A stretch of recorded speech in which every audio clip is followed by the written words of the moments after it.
देहरादून में बीजेपी का महामंथन, निजी होटल में बीजेपी कार्यशाला आयोजित। तरुण चुग और सीएम धामी बैठक में पहुंचे, नेताओं को एसआईआर प्रक्रिया की जानकारी दी। बद्रीनाथ चढ़ावा चोरी मामले पर बद्री केदार मंदिर समिति सदस्यों के बयान दर्ज। एसआईटी ने बीकेटीसी सदस्यों के बयान दर्ज किए। एसआईटी ने बद्रीनाथ पहुंचकर पूछताछ की। मंदिर में लगे सीसीटीवी फुटेज भी कब्जे में लिए। राम मंदिर चंदा चोरी पर सियासत तेज। चंदा चोरी मामले में विपक्ष के तीखे सवाल। प्रीतम सिंह ने वीएचपी की भूमिका पर उठाए सवाल। रानीखेत के निर्माण पार्क में पौधारोपण कार्यक्रम का आयोजन। पूर्व प्रदेश अध्यक्ष करण मारा ने पौधारोपण किया। कांग्रेस कार्यकर्ताओं के साथ पौधा लगाया। हरिद्वार में जुटे संत समाज ने संकल्प लिया। संतों ने 9 अगस्त को महाकार सेवा बुलाई। मथुरा में श्री कृष्ण जन्मभूमि मुक्ति का शंखनाद। लाखों सनातनियों के जुटने का दावा किया।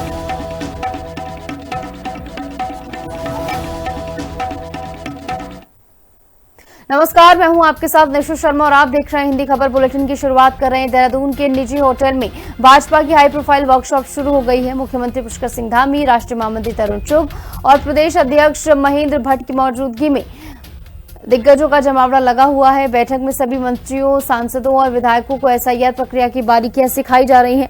2027 के विधानसभा चुनाव से पहले कार्यकर्ताओं में नया जोश फूंकने के लिए बेहद महत्वपूर्ण बैठक मानी जा रही है। भारतीय जनता पार्टी के राष्ट्रीय महामंत्री आदरणीय तरुण चुग जी का आज आगमन था। हमारे सभी विधायकगण, मंत्रीगण, सांसदगण और हमारे जो BLA1 हैं, उन सबको हमने बुलाया था। एसआईआर का दूसरा चरण प्रारंभ हुआ है। उसमें अधिकतम मतदाता जो छूट गए हैं वो मतदाता सूची में जुड़ जाएं। उसके लिए फॉर्म 6 ठीक प्रकार से भरा जाए, कैसे भरा जाता है उसकी ट्रेनिंग दी गई।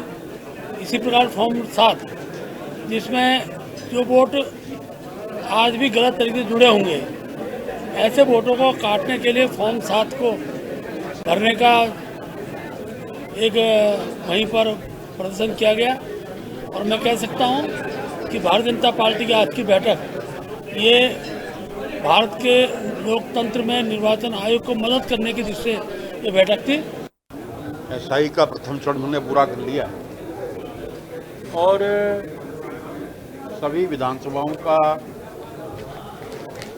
आकलन वहाँ पर किया गया, जिसमें सभी विधानसभाओं में हमारे माननीय विधायकों ने, हमारे कार्यकर्ताओं ने, जो प्रभारी हैं, 100% काम पूरा किया है।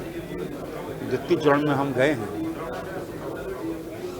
इस प्रकार से नए हम मत बनाए, आपत्तियां दर्ज करें, इन सभी पर चर्चा भी है।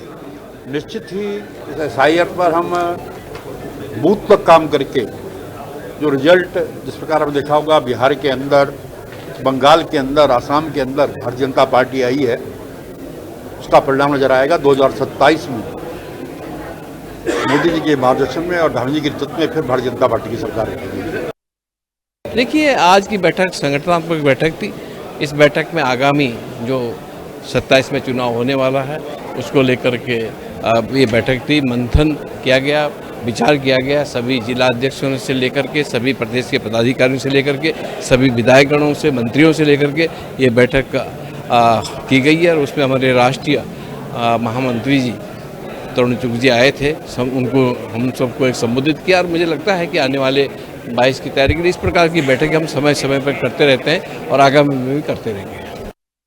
बैठक है, लिमिटेड टाइम एसआईआर का है और पूरे देश में हर बूथ पर जो पात्र वोटर है वो छूटे नहीं और अपात्र वोटर लिस्ट में रहे नहीं, इसको लेकर क्या काम करना है ये आज बैठक में हुआ। बद्रीनाथ चढ़ावा चोरी मामले पर मचे घमासान के बीच कांग्रेस प्रदेश अध्यक्ष के बयान पर सियासत गर्मा गई है। आईपीसीसी चीफ ने सीएम धामी से उनके कैबिनेट मंत्रियों के लिए बगैर जेब में कपड़ों का ड्रेस कोड जारी करने की मांग की है। और ऐसे में गोदियाल ने कहा कि सीएम धामी के मंत्री अपनी जेबें भरने में लगे हैं, जिसे देखकर दूसरे भी यही करने में लगे हुए हैं। गणेश गोदियाल के बयान पर तिलमिलाई बीजेपी ने तीखा पलटवार किया। देखिए रिपोर्ट। बिना जेब के कपड़े पहने धामी के मंत्री, गोदियाल के बयान पर बीजेपी बिफरी। मंत्रियों के लिए ड्रेस कोड लागू करे सीएम। पीसीसी चीफ के तंज पर सियासी पारा गरम। बद्रीनाथ चढ़ावा चोरी मामला सामने आने के बाद हरिद्वार के मनसा देवी मंदिर में पुजारियों के लिए बिना जेब वाले कपड़े पहनने की व्यवस्था लागू की गई है, जिस पर छिड़ी बहस के बीच कांग्रेस प्रदेश अध्यक्ष गणेश गोदियाल ने सीएम पुष्कर सिंह धामी से भी एक ड्रेस कोड लागू करने की मांग की है। गोदियाल ने कहा है कि मुख्यमंत्री धामी को उनके कैबिनेट मंत्रियों के लिए बगैर जेब के कपड़े पहनने का ड्रेस कोड जारी करना चाहिए। गोदियाल ने कहा कि जिस तरह से धामी के मंत्री अपनी जेबें भरने में लगे हैं, उसी को देखकर दूसरे लोग भी अपनी जेबें भर रहे हैं। गोदियाल ने बीजेपी पर भी तंज कसते हुए कहा कि कुछ ऐसी ही व्यवस्था बीजेपी के पदाधिकारियों के लिए भी लागू करने की जरूरत है, क्योंकि वो भी इसी तरह अपनी जेबें भरने में लगे हुए हैं। गणेश गोदियाल के बयान पर कैबिनेट मंत्री खजान दास ने तीखी प्रतिक्रिया दी है। मंत्री खजान दास ने कहा है कि पीसीसी चीफ अपनी पार्टी की सरकारों के भ्रष्टाचार को याद करके बौखलाहट में ऐसे बयान दे रहे हैं। उसके बाद राज्य के मंत्रियों की जेब बंद करनी पड़ेगी, और जब ये जेब बंद करने का सिलसिला नीचे तक आएगा, भारतीय जनता पार्टी के पदाधिकारियों की जेब बंद करनी पड़ेगी। तो मैं निवेदन करता हूं माननीय मुख्यमंत्री जी से कि सबसे पहले वो अपनी कैबिनेट के लिए ड्रेस कोड जारी करें। जिस ड्रेस कोड में जेब ना हो, जिस ड्रेस में जेब ना हो, पहले वो जारी करें उसके लिए, और उसके बाद सब धीरे धीरे उनका अनुसरण करेंगे। आज अगर लोग जेब भर रहे हैं तो ये भी उन्हीं का अनुसरण कर रहे हैं, लोग जो जेब भर रहे हैं उन्हीं का अनुसरण कर रहे हैं। इसलिए ये उनकी चिंता जायज़ है। इसलिए अपने कैबिनेट के लिए वो आदेश जारी करें कि वो ड्रेस ऐसा पहने जिसमें जेब ना हो। अपने आप में झांके पहले कांग्रेस, जिनके घर स्वयं शीशे के होते हैं, दूसरे के घर में पत्थर न फेंके। मैं इतना ही कहना चाहूँगा। और गोदियाल जी कब पता नहीं क्या बोल जाए, कांग्रेस पार्टी के वरिष्ठ नेता है, परंतु उनको कुछ शब्द ऐसे निकालने चाहिए, सोच समझ करके बोलना चाहिए। मुझे लगता है कि वो नीति कांग्रेस की रही है, इसलिए वो बोल रहे होंगे शायद कि जब जब भी उनकी सरकारें रही है तब तक उन्होंने क्या किया। आपने देखा होगा कितना भर्ती घोटाला इस देश में हुए, वो सब कांग्रेस की देन है। मुझे लगता है कि वो बौखला गए। बद्रीनाथ चढ़ावा चोरी मामले की जांच जारी है, लेकिन कांग्रेस लगातार जांच पर सवाल उठाकर सरकार और बीकेटीसी को घेर रही है। अब कांग्रेस प्रदेश अध्यक्ष ने चढ़ावा चोरी की आड़ में सरकार के मंत्रियों और बीजेपी पदाधिकारियों पर भ्रष्टाचार में शामिल होने का आरोप मढ़ दिया है, जिस पर बीजेपी आग बबूला हो गई है। गोदियाल के बयान पर राज्य का सियासी पारा और गरमाने के आसार हैं। देहरादून से संवाददाता शुभांगी भट्ट और हरिद्वार से संवाददाता सचिन सैनी के साथ ब्यूरो रिपोर्ट, हिंदी खबर।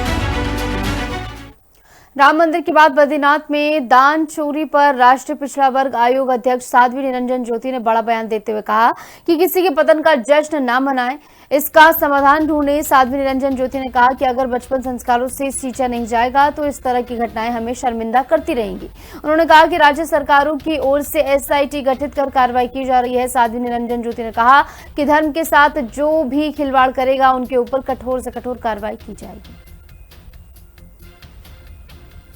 सत्य श्रेयानंद जी महाराज जो आज महामंडलेश्वर बने हैं, उनका बहुत संतों का आशीर्वाद उनको बचपन से मिला है। मैं तो उस समय से जानती हूँ जब उनके माता पिता ने परम पूज्य हमारे पूज्य बहुत वरिष्ठ संत थे तो पूज्य त्यागानंद महाराज जी को दान किया था। उसके बाद इस बच्चे ने बहुत संतों की सेवा की। कभी सेवा में जैसी भी सेवा की जरूरत पड़ी वैसी सेवा की। उस बच्चे को मैं बहुत बहुत शुभकामना देती हूँ और मुझे खुद फोन किया कि दीदी आपको आना है। तो आनंद होता है किसी परिवार में, परिवार की समृद्धि होती है, वृद्धि होती है। ऐसे ही निरंजनी अखाड़े में एक महामंडलेश्वर के रूप में अखाड़े की एक वृद्धि हुई है, उसके लिए बहुत बहुत शुभकामनाएं। निसंदेह मैं तो इस पक्ष में हूँ कि मंदिर सरकार के अधीन न रहे, मंदिर तो महात्मा और भक्तजनों के अधीन रहे।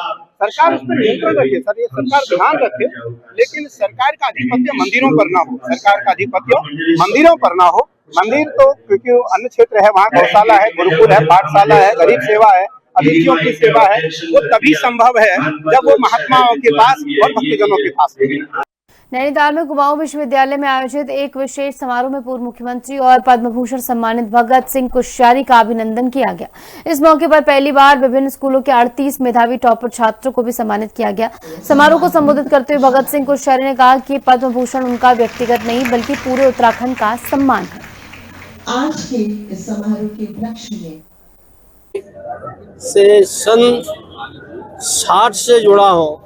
जब मैंने तभी आगरा विश्वविद्यालय था और अल्मोड़ा कॉलेज में मैंने अपना एडमिशन लिया बीए में, और तब से लगातार जुड़ा हूँ और एग्जीक्यूटिव काउंसिल के रूप में जुड़ा रहा, राजनीतिक नेतृत्व के नाते जो करना चाहिए उसमें जुड़ा रहा। तो अपना एक तो बहुत लगाव है और ये जो सम्मान है, ये जो वास्तव में प्रधानमंत्री जी ने ये सम्मान भगत सिंह कोश्यारी को नहीं दिया है। ये कोई मैंने इनकी तरह से तुम्हारे वीसी साहब की तरह से खोज की है क्या? इनको तो खोज करने का कारण से अंतर्राष्ट्रीय सम्मान दिया जाता है। सभी लोगों को पता है कि भगत सिंह कोश्यारी जी को पद्म भूषण भारत सरकार ने दिया एंड भगत सिंह कोश्यारी जी का जो कंट्रीब्यूशन है इंडियन पॉलिटिक्स में या समाज सेवा के क्षेत्र में वो अद्वितीय है। उत्तराखंड में उनको वाजपेयी जी के समकक्ष रखा जा सकता है कि उनकी स्वीकार्यता जो है उस लेवल की है। दूसरा जो इम्पोर्टेंट चीज़ था वो ये कि भगत सिंह कोश्यारी जी कुमाऊं से बिलोंग करते हैं एंड वो कार्य परिषद के कुमाऊं यूनिवर्सिटी के मेंबर रहे बहुत बार। तो हमने सोचा कि इतने बड़े शख्सियत का सम्मान करना हम सभी लोगों का धर्म है। ये उनका सम्मान नहीं, ये हमारी अपनी जनता का सम्मान है उनके रूप में। पहाड़ों में लगातार हो रही मूसलाधार बारिश ने जनजीवन को प्रभावित करना शुरू कर दिया है। मसूरी कैंपटी मार्ग पर बारिश के कारण भारी नुकसान हुआ है। जीवन आश्रम से मसूरी बैंड के बीच कई स्थानों पर सड़क क्षतिग्रस्त हो गई, जिससे यात्रियों को परेशानी का सामना करना पड़ा। वहीं NH 707A के गश्ती बैंड के पास बने वैकल्पिक मार्ग पर भी जगह जगह मलबा और बड़े बोल्डर गिरने से यातायात बाधित हो गया।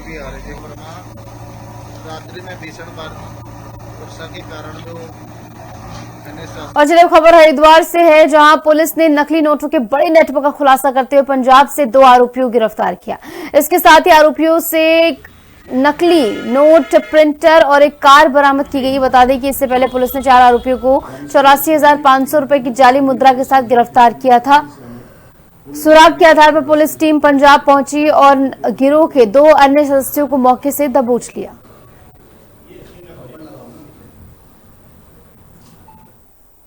पूर्व में भी अवगत कराया गया था। 6 जुलाई की ये घटना थी और उस समय यात्रा अपने पीक पे थी। उसी दौरान कुछ यात्री जो कि पंजाब के गुरदासपुर से आए थे और उनके द्वारा यहाँ पे नकली नोट प्रचालन करने का प्रयास किया जा रहा था, जिस इन्फॉर्मेशन पे हमारी पुलिस टीम एक्टिव हुई थी। और इसमें जो 4 अभियुक्त थे, सुरजीत सिंह, टिंकू, सुमित और संजीव, जिनको गिरफ्तार करने में सफलता मिली थी और इनके पोजीशन से कुल 84,500 की जो फेक करेंसी थी, नकली नोट था, वो बरामद हुआ था और इनको माननीय न्यायालय के समक्ष पेश करके और ये अभियुक्त जेल गए थे। पूछताछ के क्रम में ही ये जानकारी मिली कि अमृतसर के रहने वाले पवन और सुखविंदर सिंह, जो कि इसके मास्टरमाइंड हैं और इन्हीं के द्वारा ये नकली नोटें प्रिंट की जाती हैं और मार्केट में इसको सर्कुलेट करने का प्रयास किया जाता था। इस सूचना पर वरिष्ठ पुलिस अधीक्षक महोदय के द्वारा एक टीम बनाई गई थी और इसमें व्यापक निर्देश दिए गए थे। इसी क्रम में इन अभियुक्तों में से 2 अभियुक्त टिंकू और इसका सरबजीत का हमारे द्वारा PCR लिया गया था। जसपुर में बाइक सवार युवक की कार से कुचलकर हत्या किए जाने के मामले ने तूल पकड़ लिया। घटना से आक्रोशित परिजन और स्थानीय लोग बड़ी संख्या में पुलिस थाने पहुंचे और आरोपियों की गिरफ्तारी की मांग को लेकर जमकर हंगामा किया। मामले की गंभीरता को देखते हुए क्षेत्रीय विधायक आदेश चौहान, बीजेपी नेता खड़क सिंह सहित कई जनप्रतिनिधि और स्थानीय लोग भी थाने में पहुंचे। उन्होंने पुलिस अधिकारियों से आरोपियों के खिलाफ कड़ी कार्रवाई करने की मांग की। देखिए, एक नितिन नाम का बच्चा है जो 22 साल, जिसकी एज बताई उसकी बहन ने हमसे, उसको रात किसी ने गाड़ी से उसकी हत्या कर दी, क्योंकि दिन में उनकी कोई बोलचाल हुई थी किसी बात को लेकर और उसने उसे धमकी दी थी कार चालक ने कि मैं तुझे शाम तक मार। और जैसा उन्होंने बताया कि उसे घर से बुलाया किसी के द्वारा फोन करके और वो एक्सीडेंट दिखाने के लिए गाड़ी से मारा गया, जो लग रहा है। क्योंकि हमारे अभी बीजेपी के कार्यकर्ता आए तो उन्होंने उसकी वीडियो दिखाई तो उनका घर वहीं पड़ता है। वो गाड़ी मार के भागा है और उस गाड़ी पर 2 लोग थे। तो मेरा कहना है कि कानून जो है उसको सजा देगा, उसकी गिरफ्तारी हो। बहुत जसपुर के लिए बहुत शर्मनाक घटना है, ऐसी घटना नहीं होनी चाहिए। थोड़ी सी कहासुनी में और ये नशे की हालत में उन्होंने आपस में झगड़ा हुआ दिन में इनका, और शाम को उसको गाड़ी से कुचल दिया गया। तो आरोपी बचने नहीं चाहिए किसी भी कीमत पर। जो आरोपी हैं उनको कड़ी से कड़ी सजा मिलनी चाहिए। जो दफ़ा इसमें रिकमेंडेड करती हैं वो दफ़ा उनको लगनी चाहिए। आरोपी किसी भी कीमत पर बख्शा नहीं जाना चाहिए, यही मैं कहूँगा। हरिद्वार के थाना बहादुराबाद क्षेत्र से दर्दनाक घटना सामने आई, जहां पति से विवाद के बाद महिला ने मासूम बेटे के साथ नहर में छलांग लगा दी। किसी बात को लेकर पति पत्नी के बीच कहासुनी पहले से चल रही थी। फिर विवाद के बाद महिला ने अपनी 1 साल की बेटी के साथ नहर में छलांग लगा दी। घटना की सूचना मिलते ही पुलिस मौके पर पहुंची और पूरे मामले की जांच पड़ताल शुरू की गई।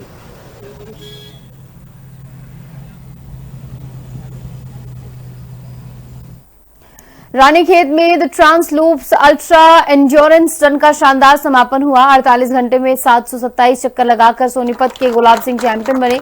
सेना के नर सिंह मैदान में आयोजित इस अनोखे 48 घंटे की दौड़ का पुरस्कार वितरण के साथ समापन हो गया। KRC commandant brigadier Vijayant Mahadik और श्रीमती मनीषा महादिक ने विजेताओं को सम्मानित किया। 48 घंटे के मुख्य श्रेणी में कुल 6 धावकों ने दम दिखाया, जिसमें सोनीपत के 42 वर्षीय गुलाब सिंह ने सर्वाधिक 727 चक्कर लगाकर पहला स्थान पाया, जबकि पुणे के भूपेंद्र सिंह राजपूत ने 650 चक्करों के साथ दूसरे स्थान पर वो रहे। मैं जो है यहाँ पर उत्तराखंड में आया हूँ और यहाँ पर नरसिंह स्टेडियम है और यहाँ पर 48 आवर्स से स्टेडियम रन हुई है, जिसमें मैंने जो है 48 आवर्स क्रॉस करते हुए कंप्लीट करते हुए और 727 लैप कंप्लीट किए। मैंने इसमें 12 किलोमीटर में पार्टिसिपेट किया। मैं रानीखेत में कैंट इंटर कॉलेज में योगा ट्रेनर हूँ और पहली बार मैंने 12 हॉर्स में प्रतिभाग किया है।